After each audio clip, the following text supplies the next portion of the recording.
Bien, luego de la vibrante y emotiva exposición del doctor Ángel Delgado Silva, a quien lo felicitamos por sus ideas tan claras, y quien nos ha hecho recordar un poco también cómo el mecanismo legal puede ser pervertido, o los mecanismos legales pueden ser pervertidos de tal forma que, en lugar de servir para el provecho de la sociedad y para la edificación de la infraestructura necesaria, resulta siendo pues un mecanismo para el lucro indebido, ¿no es cierto?, para montar todo un sistema de corrupción que es el que hoy estamos develando y sobre el cual se está luchando en este tiempo.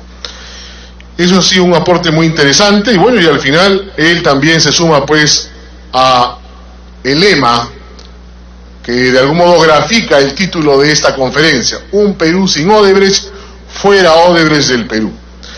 A continuación tenemos las palabras del doctor Francisco Díez-Canseco Tábara. El doctor Francisco Díez-Canseco Tábara es una personalidad política ampliamente conocida, ¿no? Ha sido diputado por Lima allá por los años 85 por la Convergencia Democrática, si mal no recuerdo. Allí lo conocí el doctor Díez-Canseco en esa ocasión, y con la más alta votación, dicho sea de paso.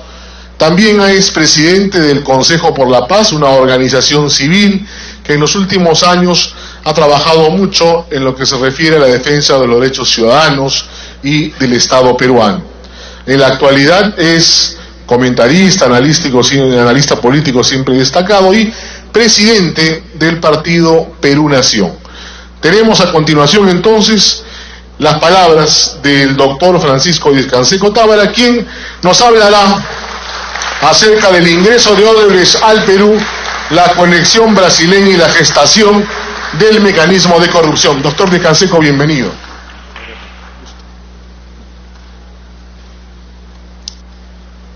De todo quiero agradecer y felicitarle a Jenny Vilcatoma por esta magnífica iniciativa que ha congregado además a un selecto grupo de especialistas. Muy interesante la presentación de Lucho Lamas, solo que, como le acabo de decir, faltaban nombres. Muy interesante también lo que he escuchado a Ángel Delgado, que es un especialista en el tema que ha desarrollado.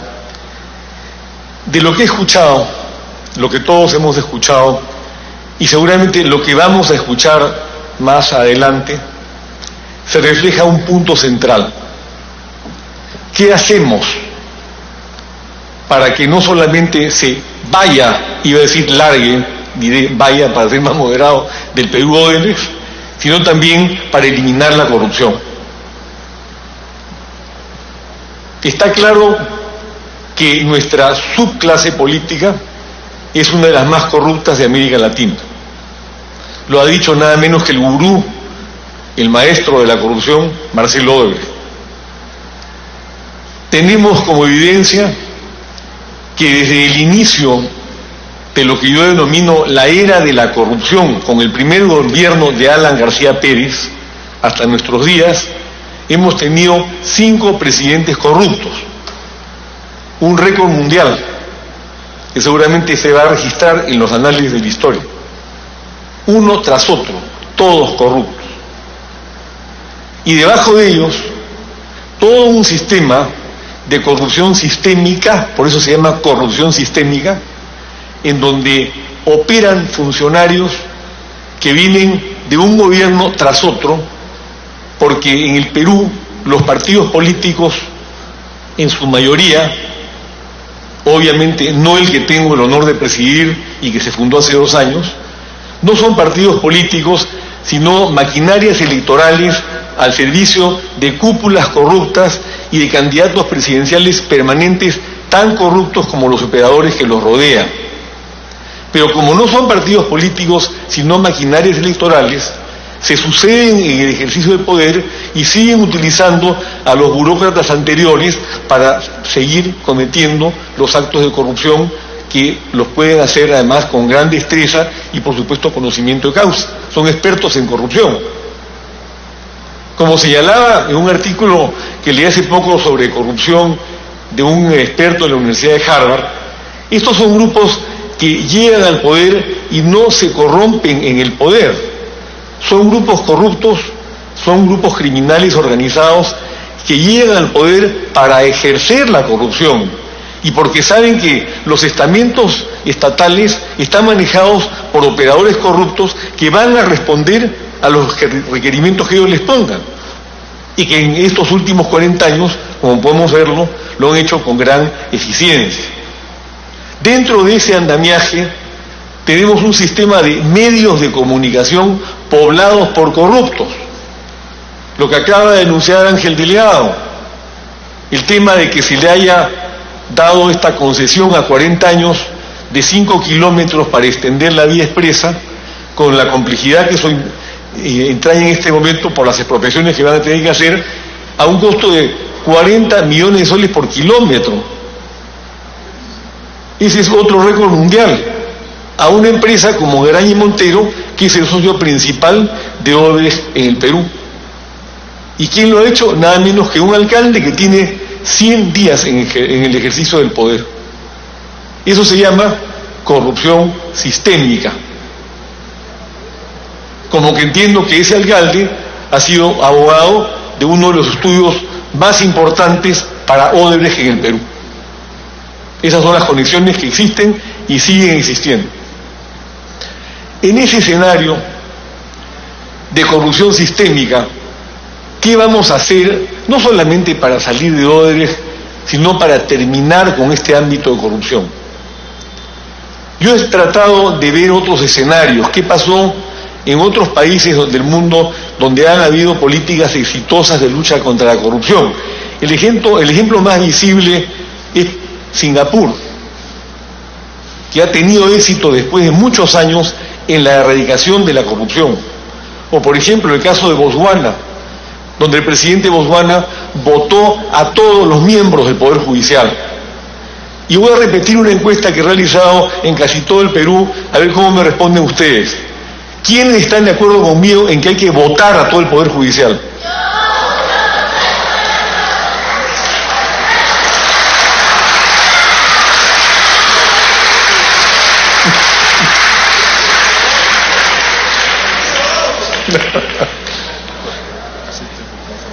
Ya.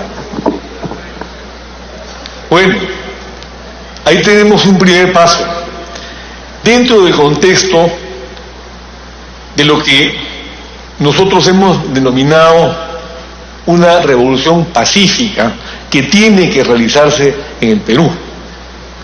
No podemos pensar que a través de comisiones anticorrupción, como la que nombró este gobierno y también el gobierno de Kuczynski, uno de los grandes corruptos del Perú, no podemos soñar que mediante normas legales, no podemos, ya diría yo, hasta alucinar, que con reformas realizadas por comisiones integradas por corruptos y que van a ser ejecutadas por los mismos corruptos de siempre, se va a desterrar la corrupción. Ya conocemos bien ese dicho: echa la ley, echa la trampa. Lo que ocurre es que en Perú ya es al revés: echa la trampa, echa la ley. Y el caso emblemático es la ley 3737, que Jenny ha denunciado muy acertadamente, que es la que regula supuestamente la mejor forma del pago inmediato, así dice en su frontispicio la ley, pago inmediato de la reparación civil en los casos de corrupción. ¿Cuál ha sido el efecto de esta ley? Que Odebrecht va a pagar en 15 años una reparación irrisoria de 610 millones de soles, porque el acuerdo de Alba y Pérez está sustentado en esa ley.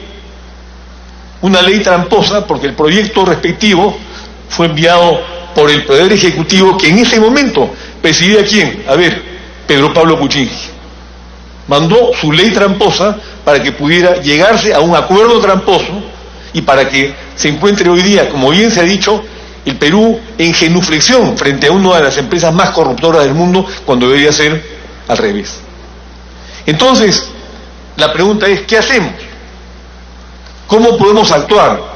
¿Vamos a continuar creyendo en la farsa que estamos viviendo?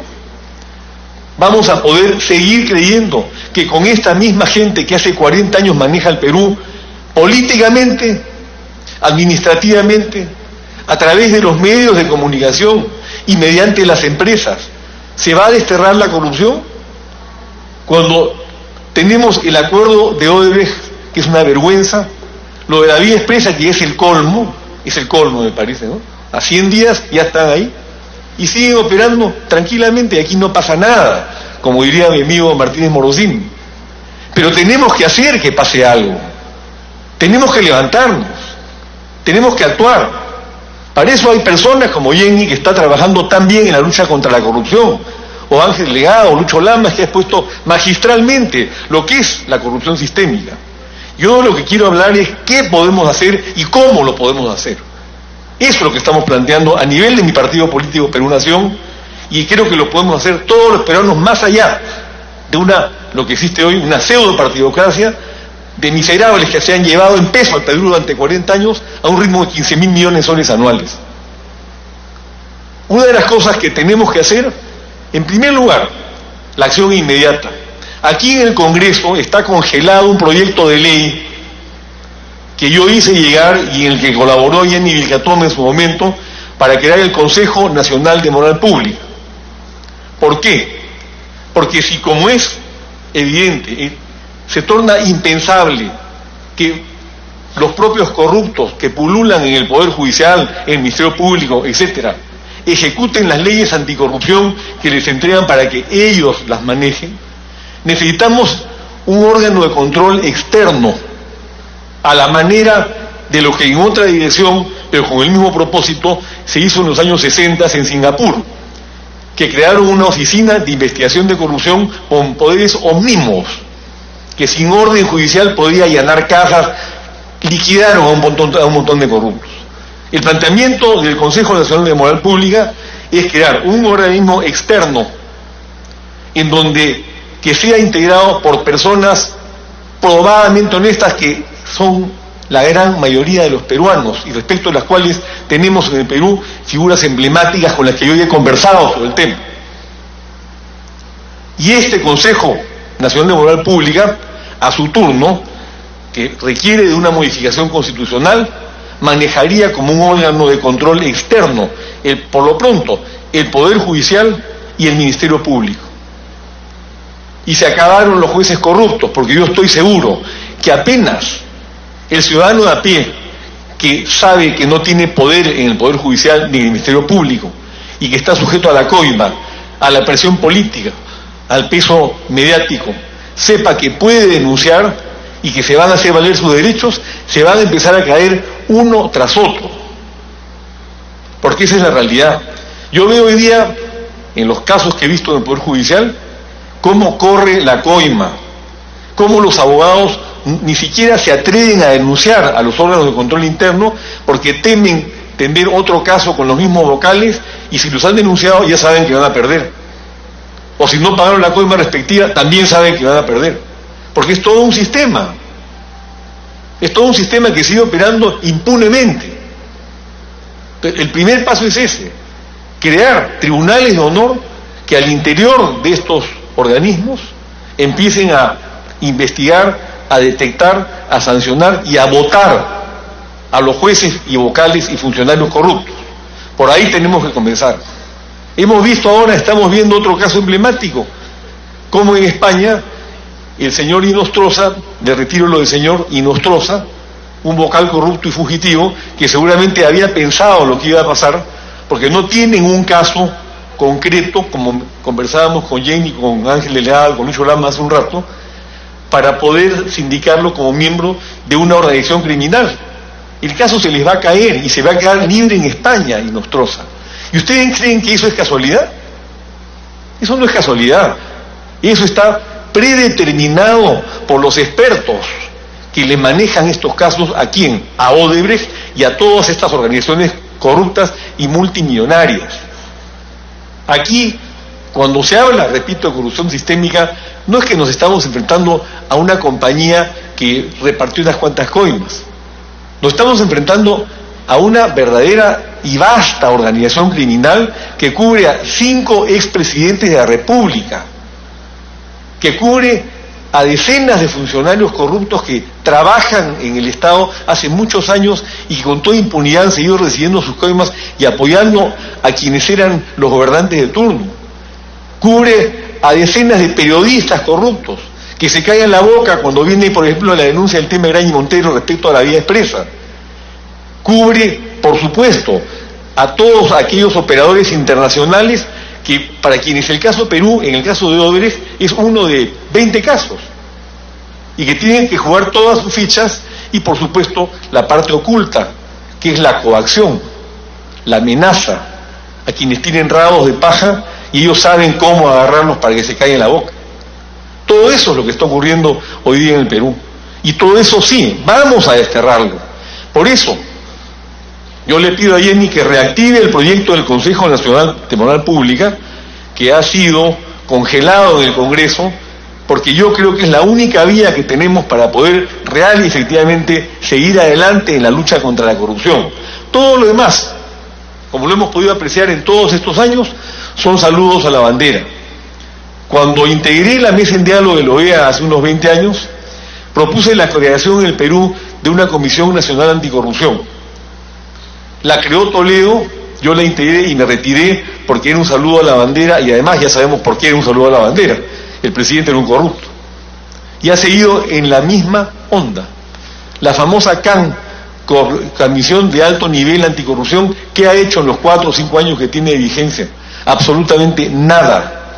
Porque está integrada por representantes de organismos del Estado que están perforados por la corrupción y respecto a lo cual no han hecho absolutamente nada. Y además representantes como el de Transparencia, un señor Bugaz, que fue acusado de corrupción en la época de Fujimori y no sé cómo ahora sigue presentándose como un defensor de la transparencia y de la lucha anticorrupción, porque eso es lo que pasa en el Perú de la corrupción. Entonces, es muy importante, en primer lugar, la creación de un organismo que pueda efectivamente limpiar, porque entonces sí, las normas anticorrupción se podrán aplicar. En tanto esto no ocurra, repito, no va a pasar nada. El segundo elemento es un elemento educativo. En el Consejo por la Paz, nosotros realizamos hace algunos años en Chiclayo, en Lambayeque, un programa de educación contra la corrupción, que fue muy exitoso, en 2 universidades y varios colegios. Ahora que hay tanta preocupación y justificada por la ideología de género, y hemos visto las barbaridades que están cometiendo, ¿qué se dice respecto a una educación sobre valores? ¿Qué se habla sobre una educación contra la corrupción? ¿Por qué tiene vigencia en el Perú esta famosa tesis de Pepe el Vivo? No importa que robe un alcalde con tal de que haga obra. No importa que yo robe un poquito si me lleno el bolsillo y nadie se da cuenta. Ese es un problema educativo que tiene que venir desde la formación que le demos a nuestros hijos en nuestras casas, que proviene de la formación que se le dé a ellos en el colegio. ¿Hay cursos sobre esto? ¿Hay algún interés educativo por parte de las autoridades sobre la materia? Yo aquí, en el ex Senado, que espero que algún día sea nuevamente el Senado de la República, quiero recordar una anécdota. Cuando yo era chico, mi padrastro, don Manuel Sebani, una egregia figura de la patria, me contó que siendo él vicepresidente del Senado, vino un grupo de industriales a buscarlo, a presentarle un proyecto de ley. Él vio el proyecto, le pareció interesante, dijo voy a apoyarlo. Como se demoraba, 2 meses después regresaron los industriales con un maletín. Y le dijeron, mire, señor Sebani, esto se está demorando, aquí hay tanto. Sebani le devolvió el maletín, lo sacó de la oficina, según me contó, y enterró el proyecto. Me dijo, ¿por qué lo enterré? Porque si había coima de por medio, había algo que estaba mal de por medio. ¿Cuántos congresistas de la República, salvo Jenny, pueden presentarse con la frente en alto a decir que nunca han recibido un cobre o no se han dejado llevar por las influencias? ¿Cuántos en este país de otorongos? Y entonces es importante la educación, porque el sistema es ese. Yo recuerdo cuando Alan García quiso estatizar la banca y yo salí a las calles y a las plazas de la República a luchar contra la estatización de la banca, no para defender a los banqueros, sino el principio de la libertad.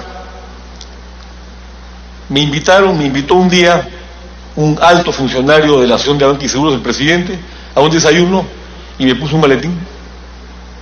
Y me dijo: doctor Canseco, aquí hay $100.000.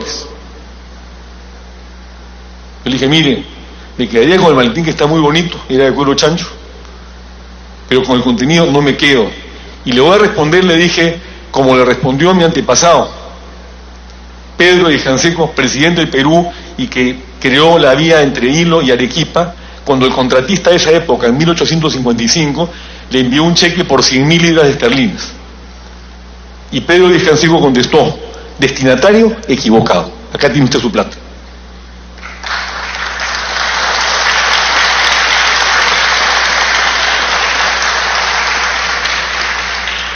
Y esta gente cree que todos son coimeables, porque a eso se han acostumbrado. Y por eso es que es importante, repito, el tema educativo. El corto plazo, votar a los corruptos, y para eso hay que crear el Consejo Nacional de Moral Pública. El mediano y largo plazo, la educación, para que los chicos salgan bien formados, para que reciban el ejemplo de políticos probos, que son los que deberían estar en el Congreso de la República, y no todos los que vemos pululando por ahí, para que en el Perú se vaya instaurando una conciencia colectiva en base a valores que hoy día se han estado y se siguen perdiendo, para que por fin, ¿no es cierto?, podamos decir: sí, Odebrecht no solamente se fue, no va a regresar, y con Odebrecht todos los que la acompañan a nivel nacional, que también deberían irse.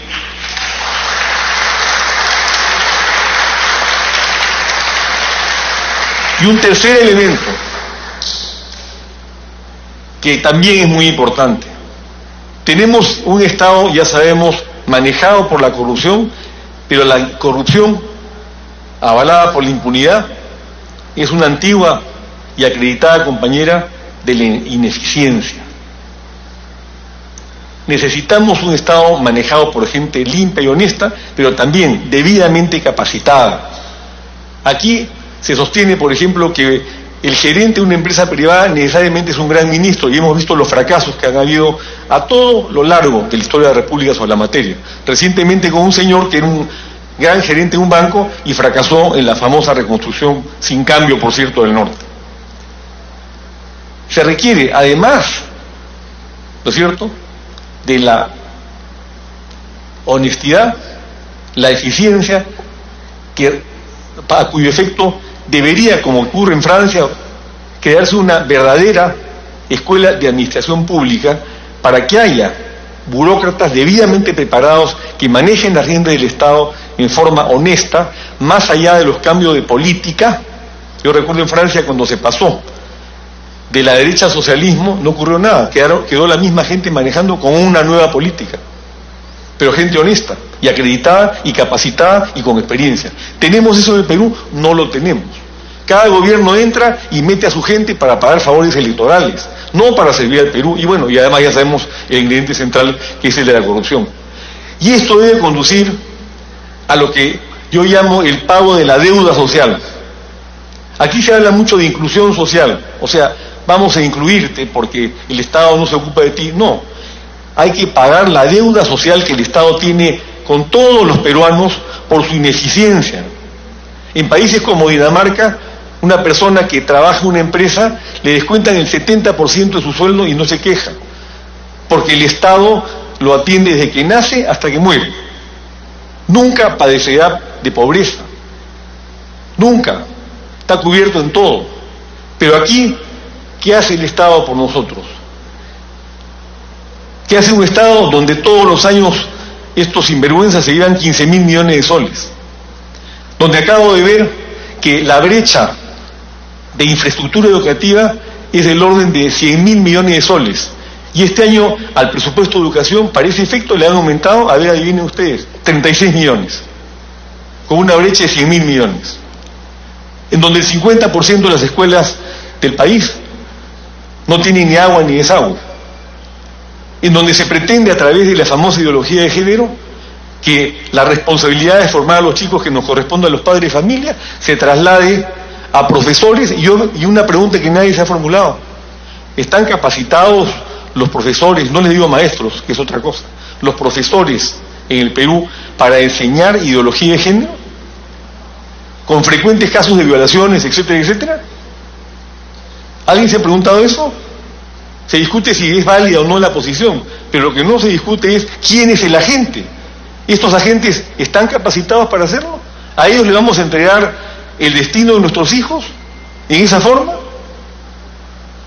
Y esto es parte del esquema de corrupción, porque corrupción no solamente coima, corrupción es el manejo del Estado en función de intereses desviados o privados o de grupos que no representan mayoritariamente al Perú. Ahí hay deuda social. Hay deuda social cuando vemos la inseguridad creciente en nuestro país. Y cuando a mí me dicen, pero doctor, este programa que ustedes en Perú Nación presentan es un programa que no se puede financiar. ¿Y dónde están los 15.000 millones de soles anuales, que deben ser como 20.000? Ahí está la plata. Pero lo que requerimos es educación. No solamente una formación en matemáticas, educación en valores, que hoy día no hay en el Perú. A largo plazo eso es lo que se requiere para eliminar a Odebrecht y compañía, para que el Estado cumpla la función que le compete, que no la cumple el día de hoy. Ayer estuve en un evento en Nazca de los pequeños mineros con Marita Villanueva, que aquí nos acompaña, que es dirigente nuestra, y hablé con los pequeños mineros a quienes los acusan de ser narcotraficantes, lavadores de activos y todo lo demás, y es gente de chamba, la mayor parte. Por supuesto que ahí, como en todos los sectores, hay ladrones, lavadores de activos, pero la gran mayoría es gente de trabajo que quiere formalizarse, y en las dos sucesivas oportunidades que se ha dado leyes para formalizarlos, no han caminado porque pertenecen a burócratas de escritorio que no están en la realidad del Perú, que se gastan pues los 1.650 millones de soles que se han asignado para consultorías este año. ¿En qué? En crear sistemas de formalización que no funcionan. 49 se han formalizado de los miles que existen. Ese es el Perú nuestro. Un Estado manejado por gente corrupta, incompetente, desgajada de la realidad, que no plantea soluciones concretas porque no les importa. Porque al final cada uno de ellos irán a su casa con los bolsillos bien llenos a costa de todos los peruanos. Y con eso vamos a terminar.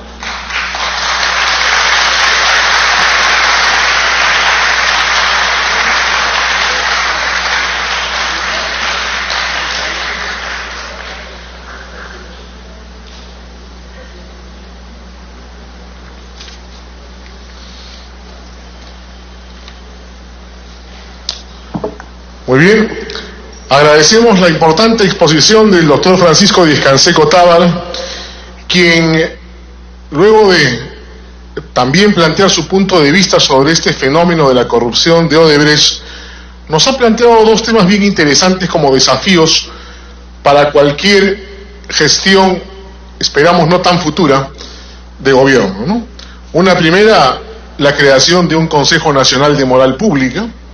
Nos parece harto interesante la propuesta porque realmente se requiere trabajar arduamente en el control de quienes ejercen las atribuciones de administración de justicia y tener un control sobre ellos para que realmente elaboren e impartan justicia a los ciudadanos de manera honesta y eficiente. También el tema educativo, que es un tema absolutamente crucial, ¿no?